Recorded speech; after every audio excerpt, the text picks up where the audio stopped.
Jai Shri Ram. Sri Rama gives us a wonderful psychological insight into human nature. Rama says the virtues of the wise are viewed as weaknesses by the evil ones, by the vile ones.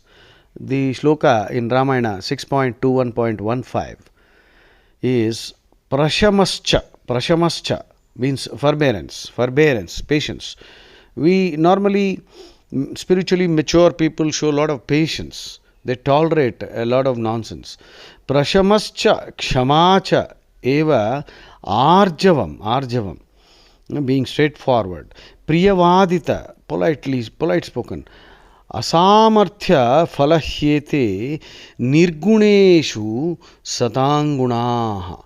Nirguneshu satanguna. So the whole line means evil people view our virtues as our weakness.